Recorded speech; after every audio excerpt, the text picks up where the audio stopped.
Hey everybody, I'm Todd and this is Sweet Tea Guitars.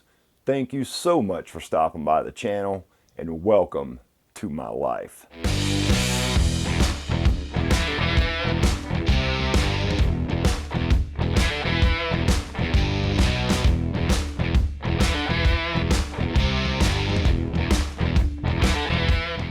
Alright everybody, so we're going to get back to work on the giveaway build. I've got oil put on this body. It's beautiful. You can see what kind of sheen I got. The top, I'm absolutely fine with the top. The back, there was some glue left in the grain of this wood. I can't leave that in there. I'm going to sand the back of this guitar and get that cleaned up. I'll wipe a coat of oil back on this. That's one beautiful thing about Osmo. It'll blend seamlessly back into the surrounding area. What my plan is to sand this. We'll move forward with the build process. When I get done this evening, I'll wipe a coat of oil over this area and continue to coat this area with oil as we go through the assembly process. We're getting to the end of this thing. It is April 2nd today, so it's not going to be long, and I'm going to be drawing the name to see who wins this guitar. You guys seem to like this guitar, so I'm really glad about that. And I'm really thankful that you guys chose to subscribe to my channel and that you followed this process as I built this guitar. Let's get this sanding done, you guys. I got 220 on the sander. We're going to do some hand sanding on it as well. All right, it's gone. Okay, that makes me feel better. So I'm going to wipe this whole thing down, and this should help blend that oil in. I don't want to get any of the snap on the front. I've got 360 grit Aslix on a hard sanding block. I've got the hard interface pad on here. So I just want to go over the back of this body and get rid of those fingernail scratches I know I left in there. So what we're going to do is I'm going to go down through here and I'm going to wick in some Starbond super fast thin super glue. I've got some wood dust right here. Let's go down through here and get this done. We just want to wick some super glue down in the side of these frets, and what that will also do is help fill that void that's under these frets that have the fret slot that's a little too deep. We want to pack them full, and then we'll actually go back down through here and drip just a little bit more on here. Now we'll hit that with some activator. So we got one side with 320, one side with 180. And all I'm doing is the sides of this. So we'll start with the 180.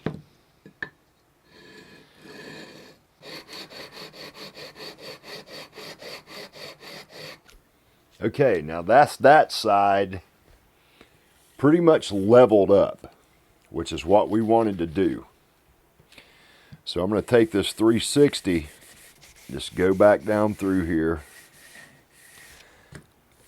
and hit the edge of that fretboard and make sure I come a little below that to get any of that super glue that may have got down. And there we are. So no bevel yet. Now we're going to move to this side. I'll do the same thing.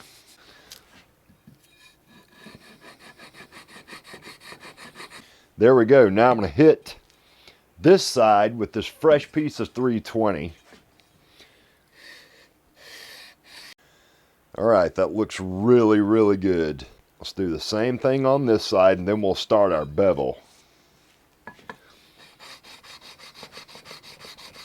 I've got this file right here. And this is a fret leveling file. I'll use the Crimson Beam to level these.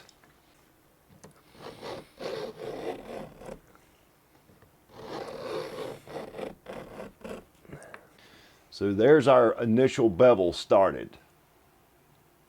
I had recoated the back of this body where I saw that glue halo basically that had been created around the repair that I had left over. So what we're going to do now, just to keep moving forward on this build, we'll go ahead and steel wool the whole body. Then I'm going to re-oil this whole body, hang it back up to make sure we've got an adequate amount of oil embedded down into the wood where we sanded that repair away so I could get rid of that glue. So let's get this done. One of you guys is, you know, looking at your guitar. I can't wait to give one of you guys this guitar. I'm serious. I'm really looking forward to it. I hope whoever wins it really enjoys it. And you guys know the deal. You've seen this before. I'm just going to rub this in a circular motion. Get this work down into that grain. All right, you guys, let's buff this thing back. My camera died on me. The battery died. Let's wipe this thing off. Same as on the back, circular motions.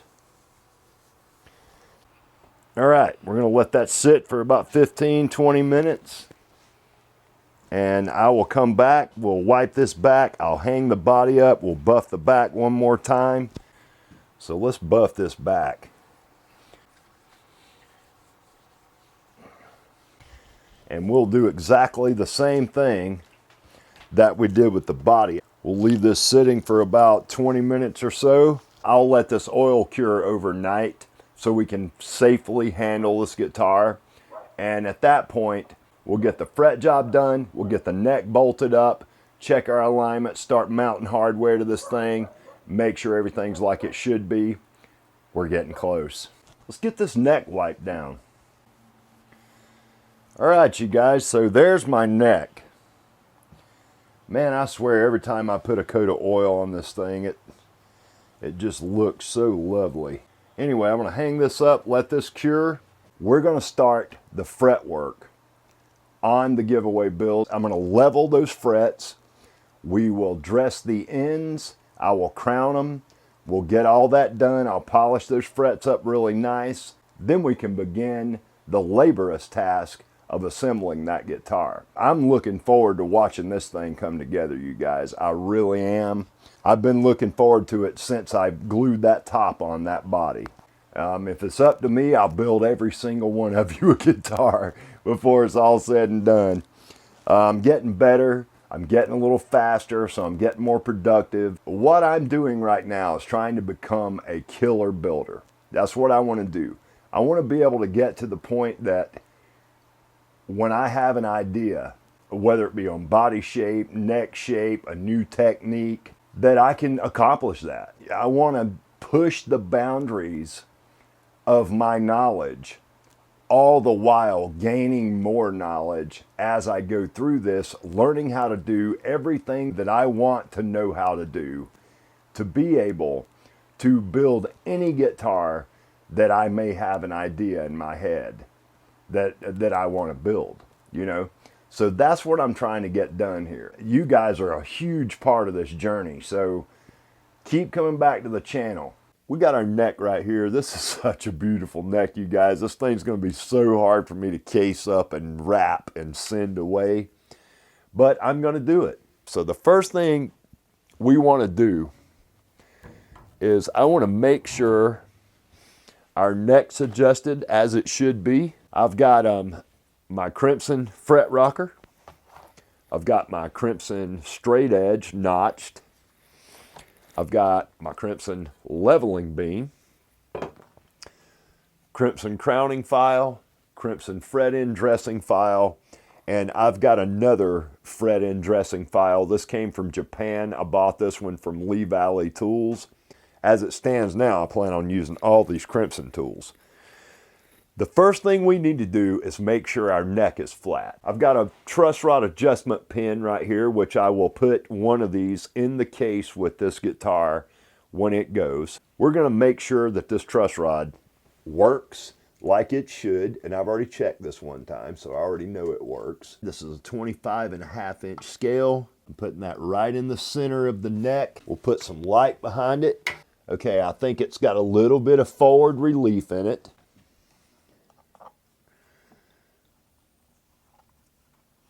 It's not going to get any better than that, you guys. So what we want to do now is tape up our fretboard at this point. This is CarWorks orange masking tape. And let's go down the side of the fretboard, just slightly below the fret tang. Flip it around. We're going to do the same thing on this side. Now, the back of our neck's nice and protected as well. Go down through here on the wide frets first, and we're going to get right up against this fret edge and wrap it around just like that. You want to do a really good job when you're taping up your fretboard. Once we get down to where a piece of 3/4 masking tape will cover the whole fret, we'll change away from this 1.25 inches. So you can see why those two pieces I ran first are important. When I get to the end of this, I can pull those two pieces off and it'll pull all of this off with it. And don't pull on your masking tape too tight because it'll deform it and you'll have a hard time getting a straight line. We want to take a Sharpie and you want to mark up your fret. And what we're mainly after is to get it on the top of the fret wire. Now once we level these, we'll remark them. You mark them once for the leveling procedure and then again for the crowning. I am going to use the 320 side to find out which of my frets are high. I've got 320 on this side, 180 on this side. Once we figure this out, if I've got major level issues, which I probably do because I hammered these frets in by hand, we'll use the 180 to level everything. And it is slightly used, so it's not a fresh piece of 180. So all we're going to do is lay our fret beam down here, and we're going to drag it across these frets. I stopped abruptly last night. I got called up to the house. I wound up having to put things off.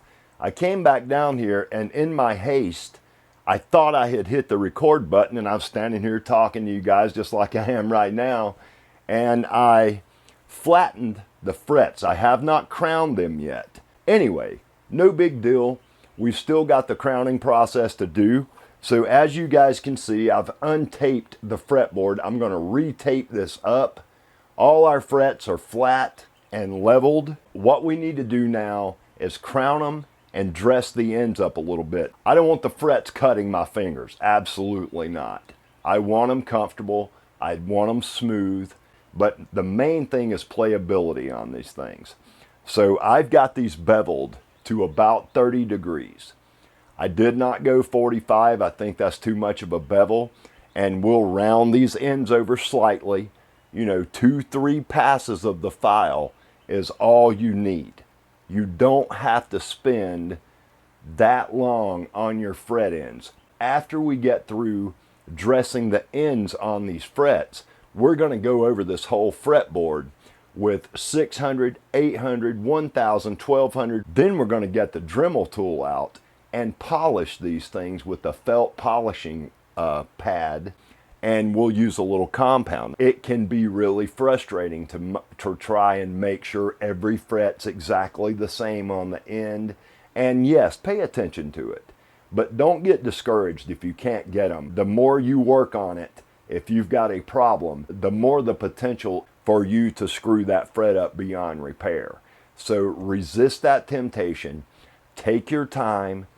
Be exacting in your file movements. Try to remember that when you set off in your build. Don't be too hard on yourself, especially if you're just starting out. You know, do the best you can. I don't think this is ever over as far as learning goes. So that's one thing I absolutely love about guitar building. It fuels the passion inside of me that I already have for this craft. The room for originality and that space that originality exists in this beautiful craft is wide and expansive. And All it takes is an imagination, the willingness, and the passion to pursue this until you can get yourself to a point that you're comfortable enough to unleash those ideas on some wood. We're getting close now to reaching a point to where I can put the threaded metal inserts back in the back of this neck heel. We can bolt this neck to this body, get our bridge lined up, get it placed, get our tuners installed, cut our nut in, solder up the pickups, put in the controls, put in the jack, snap our back cover plate on here, and fire this thing up through an amp and hear what it's going to sound like. I am so anxious to hear this thing sing, you guys. It makes me giddy. I'm serious. I will be building another giveaway guitar. Once we get the Great Guitar Build Off behind us this year, I will announce sometime before the end of 2022 what the date of my next giveaway is, because I'm going to do another one. The next guitar I build for a giveaway is going to be a monster. I'm going to take my magic marker. Don't bear down too hard. You don't want this to bleed down into your fretboard. Now when we go to crown these frets, we'll have a visual aid to kind of tell us, okay, we've got a thin black line left, which is what you're looking for. All right, we've got a real little skinny black line across there. Watch your Sharpie mark. You got to look really close and watch it very carefully. And you want that line in the center of the fret. Just let the file do the work. Don't grind on it too hard. And I'm trying to leave a line about 1/2 millimeter wide is what kind of my target measurement, I guess you would say. All right, you guys, let's dress these ends up a little bit. And we're just going to angle this slightly over. 2 strokes. And we'll look at it. We want to dress the top of the crown down into the bevel that we put on our frets when we beveled those. And worry more about the shape than how clean you're leaving the surface. All right, I just want to double check everything, make sure I'm happy. I'm going to wrap this 600 grit sandpaper over this sanding block.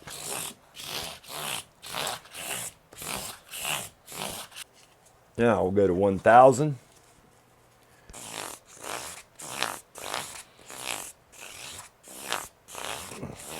Let's take our crimson fret rubbers. I've got the medium one. I'm going to put 1200. There's a concave end on one side of this. And you don't have to worry too much about 1200 taking too much material away. That's why I waited until I got to this grit before we started this process. And as you can see, they're already starting to polish up.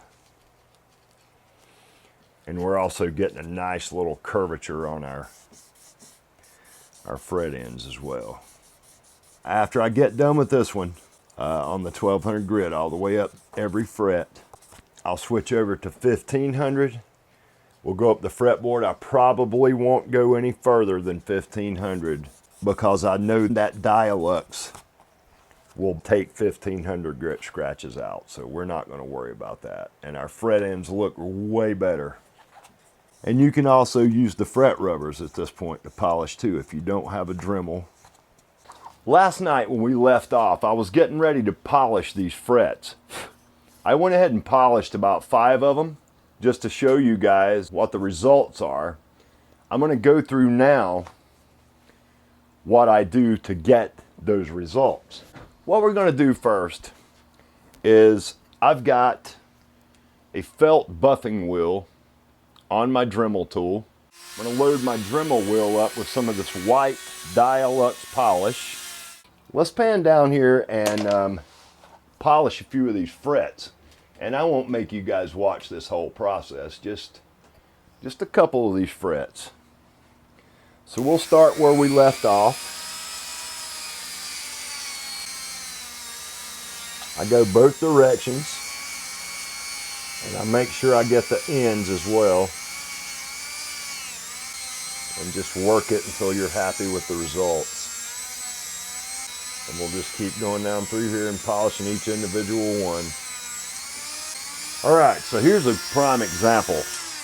This fret right here has got a few little file marks across the top of it. I don't know how well you guys can see that, but it's got a few little file marks across the top of it. Let's go back to the white compound, and that'll usually take these scratch marks right out of there. I mean, you may have to work a little on them. Once I get all 22 of these done with the compound bar, I'm going to go one more step. Taking the time to individually polish these frets makes such a huge difference. This is called Sonax Easy Shine, and this is an automotive product.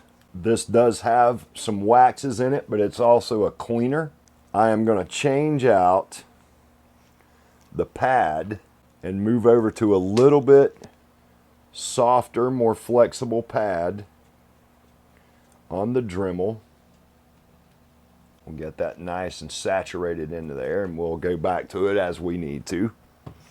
And I'm just going to go down through here quickly and apply a coat of this over these frets. We are good to go. Now what I want to do is let's wipe this off. I don't want to have to be taking any chances. We'll take this tape off, and we're going to have to scrape our fretboard with a razor. And between the combination of the razor and these crimson fret rubbers, we'll be able to get this fretboard in a shape that was better than it was before I taped it. But you want to save this kind of work, you know, until after you do this fret work, or you'll be just having to redo it all. There we go, you guys. Nice shiny frets. Beautiful. I will have a few little sanding marks down through here where I clean these frets up, but I can take care of most of those with the crimson fret rubbers. Okay, now what we want to do is we want to wipe this fretboard down. I'm going to use the Osmo Extra Thin. I'm going to let this sit here for about 15-20 minutes.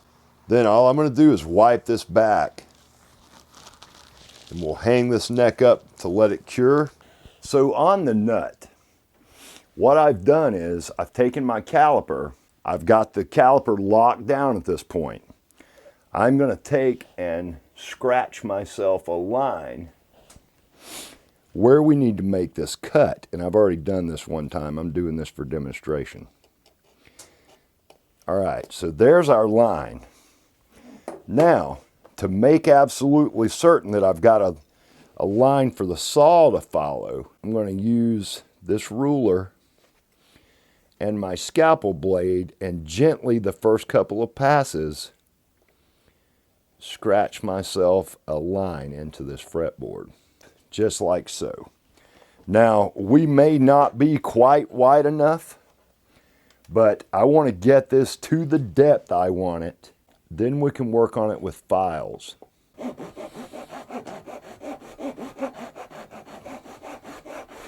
Now, all we need to do is take our little chisel and we'll break this out. It should pretty much pop right out of there. So there's what we're looking at. A nice straight line. Now we'll take our flat little needle file. We're going to use this one. This is one of my favorites. This is a Grobay. I'm going to make sure we got a flat surface up front. Now let's take our nut and see what kind of fit we've got. All right, we're too tight, but I don't want to sand forward. We need to take this distance off the back side, not the front, because that's our scale length. And I'm constantly double checking to make sure I'm not getting off a square. Because even though I can backfill this with some wood dust and some super glue or whatever, I'd rather not have to do that. That's a perfect fit. Okay, now what we need to do is we need to check our level and see how high we are off the fret. We'll check it at the center. And I appear to be just shy of a millimeter, I would say, off the top of that fret. So we need to go a little deeper. All right, we are looking pretty good. I appear to be just a little lower on this side than I am on this side. So I want to take this down just a little. All right, so there's our nut. Not installed, but it's there. I've got a nice even space on the back of the fretboard right there. That looks good. I wanted to show you guys something I got from Lee Valley Tools. I've been buying several tools from them as of late. I've gotten 6 Iwasaki files from those guys. I've gotten a few other things. But these latest things, I feel like these are going to really help me the next time I go to shape a neck and for so many other purposes. These are karate, made in Italy, wood rasp, and they're just beautiful little tools. This is a triangle tapered, and this is a half round tapered with one flat side and another half round side. And I think the half round was $18.50 and the triangle was like $16.50, I believe. But the cool thing about Lee Valley Tools, at least in the US, if you spend 30 bucks on Lee Valley, your shipping's free. Lee Valley has the absolute best tools you can buy. They sell Festool, they sell karate, they sell Iwasaki's, they sell Veritas, they sell the good stuff. You can get Osmo from them as well. So if you guys are in the market for any of that kind of stuff, Lee Valley Tools is a great place to buy luthier tools. I also was able to get a fret end dressing file from them. I broke my Crimson fret end dressing file the first day I used it. I've ordered myself another one from Crimson, so it's on the way. And I got a couple other things too that I got from them. So the tuners that I've chosen to go with on this guitar, I announced in the beginning of this build that I was going to use the Kluson Revolution tuners. But I started looking at those tuners. I got them out last night and I started playing around with the tuners. They look fine. They're chrome. But if you guys know anything about the Revolution tuners from Kluson, they're made pretty much as a direct replacement for a Strat or a Tele tuner set, 6 in line. They've got an offset square makeup to them with 2 mounting holes on each side of that square. They're shifted. The fact that they've got that block that's a little bit larger than it has to be to allow for the mounting screws, the tab of that block sits right up on the edge. It does not go past the edge, but I thought it looked kind of funny. Anyway, I got these tuners right here. They're called Geiger. And I'm not sure if you guys have seen these pop up, but I did a bunch of research on these. And these are basically like an offshoot brand of Godo. These are beautiful. They're chrome. They got a white pearl button on them. They're locking. And I thought that would be an upgrade over the Klusons anyway. I paid more money for these than I did the Klusons.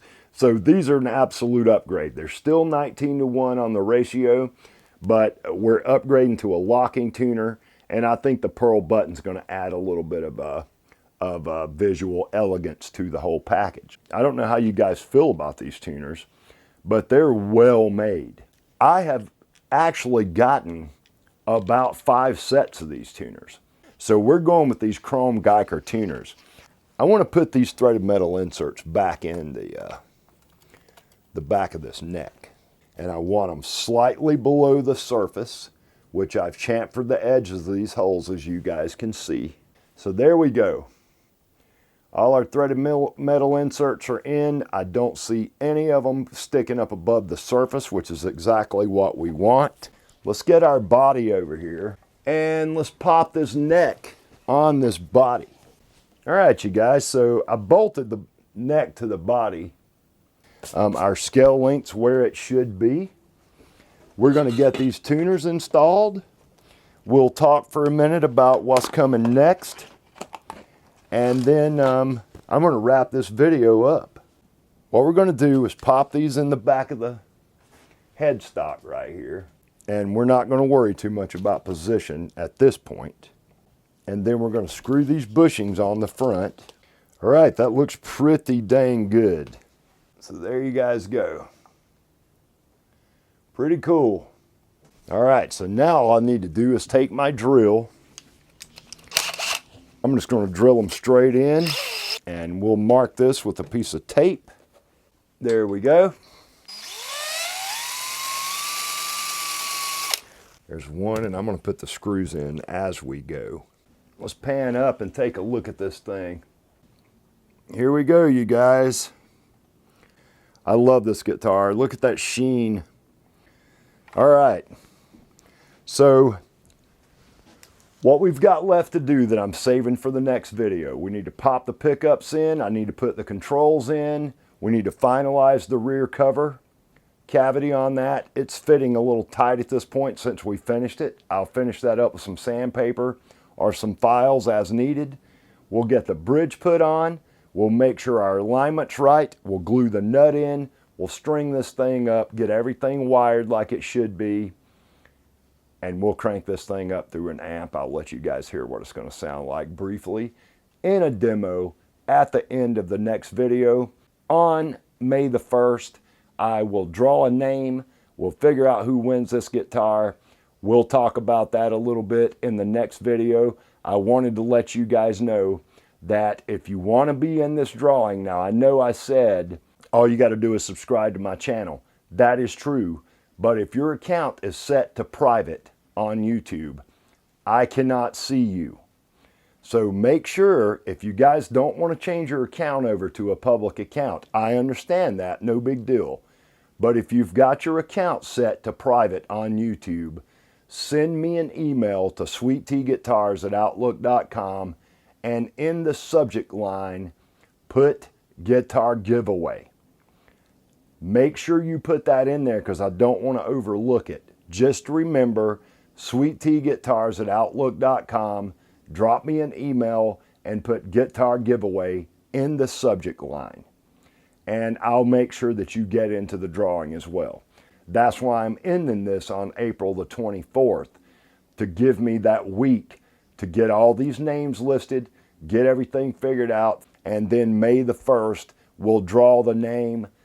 That winner has 30 days to contact me and claim your prize, you know, and we'll work it out. I'll tell you what the deal is with the shipping, all that stuff. I'm paying for the shipping. You guys don't have to worry about it. But there are some countries that if I ship this thing to you, they're probably going to require you to pay some duty, taxes, or whatever. Shouldn't be too much. This thing's turned out beautiful. I cannot wait to build another one of these things. If I reproduce this guitar body shape somewhat, I will refer to these guitars from now on as the Dark Corner model. All right, you guys, one final look at this guitar. I think this thing is beautiful. I'm super happy with how it turned out. The fact that it's my 6th scratch build ever, I am really super happy with this. And I am also so glad that I am in a position in my life to be able to give this thing to one of you guys. That makes me really happy. So I'm really glad I'm able to share my passion for this craft and to share, you know, the fruits of my labor with you guys, at least one of you. And then I'm so glad that you guys make the comments you do on the videos. You seem to really like what I'm doing here on the channel, and I really appreciate that. I do. I am so appreciative for the time you guys take out of your busy lives to stop by the channel, check out my videos, leave the killer comments you guys leave. I really love that. Keep coming back to the channel. I got a bunch of videos coming down the pipe. We got the figure 8 build going on in here for my doctor friend. I will also keep you guys up to date as to where I am on the 7 of 9 build throughout the figure 8 build videos. I've got my great guitar build-off project going on right now as well. Don't forget to hit that subscribe button. Don't forget to hit the notification bell if you want to stay up to date as to where I am on any of these builds. And hit that like button if you like what I got coming out of the channel here. So until episode 16 of the Dark Corner build, you guys, peace and love.